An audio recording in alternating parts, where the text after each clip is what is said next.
Setelah beberapa waktu, dia terbangun dari pingsan. Harimau di atas kapal sudah kelaparan dan terbaring lemah di dek.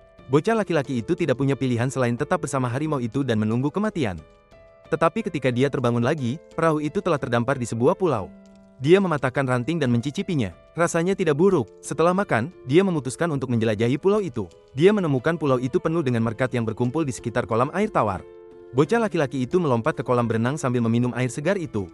Harimau itu melompat ke laut mencoba menangkap ikan. Bocah laki-laki itu melihatnya dan tidak bisa menahan tawa.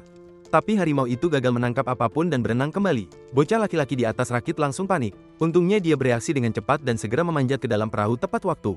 Untuk tetap aman, dia menarik rakit itu kembali ke arahnya. Harimau malang itu terus mencakar rakit, tetapi segera terjebak di laut. Bocah laki-laki itu menemukan sebuah kapak dan berniat untuk menyingkirkan bahaya itu selamanya. Namun, pada akhirnya dia ragu. Mungkin dia merasa kasihan pada binatang buas itu, jadi bocah laki-laki itu tidak membunuhnya. Malam itu dia memutuskan untuk menyelamatkan harimau garang itu. Dia mendorong rakit ke air lalu menurunkan tangga. Sebelum harimau itu bisa naik, anak laki-laki itu melompat ke rakit. Setelah harimau itu naik ke perahu, bocah laki-laki itu merasa sedikit lega. Keesokan harinya, bocah laki-laki itu harus mencari persediaan makan di kapal. Tapi secara tidak sengaja dia membangunkan harimau itu. Sebelum dia sempat mundur, sesuatu mengenainya dan menjatuhkannya. Ternyata itu hanya seekor ikan kecil. Menghadapi harimau bengal yang lapar, dia mundur dan melemparkan ikan kecil itu kepadanya. Namun, yang mengejutkan, ikan itu malah terbang menjauh. Bahkan harimau itu terlihat kaget. Lalu harimau itu berbalik dan melihat segerombolan ikan terbang datang langsung ke arahnya. Mereka menabrak anak laki-laki itu dengan keras dan itu terasa sakit. Harimau itu akhirnya menikmati santapan besar. Bukan hanya ikan terbang, seekor ikan tuna raksasa bahkan melompat sendiri ke perahu. Melihat tangkapan besar ini, bocah laki-laki itu sadar bahwa ini adalah kesempatan terbaik untuk melatih harimau itu. Dia menusuk mulut harimau itu dengan tongkatnya. Awalnya harimau itu melawan, tetapi bocah itu menakutinya sedikit dan akhirnya harimau itu menyerah. Melihat harimau itu mulai tenang, anak laki-laki itu dengan cepat menyembunyikan ikan besar di belakangnya.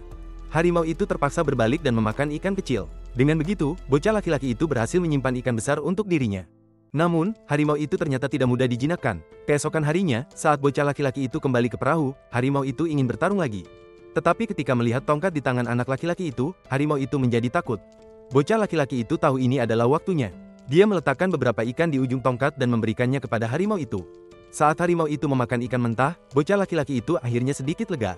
Kemudian dia mengetuk ded dan memberinya lebih banyak ikan. Harimau itu tampaknya mulai mengerti bahwa anak laki-laki itu tidak berniat jahat. Tetapi ketika bocah laki-laki itu memintanya untuk masuk ke kabin, harimau itu tidak mau bergerak. Sejak saat itu, bocah laki-laki itu bertahan hidup dengan memancing. Harimau di atas kapal itu sudah tidak seganas sebelumnya. Suatu hari bocah laki-laki itu melihat sesuatu yang tampak seperti kapal pesiar. Untuk menarik perhatian mereka, dia menyalakan suar. Namun, setelah menggunakan suar terakhir, kapal itu tetap tidak merespon.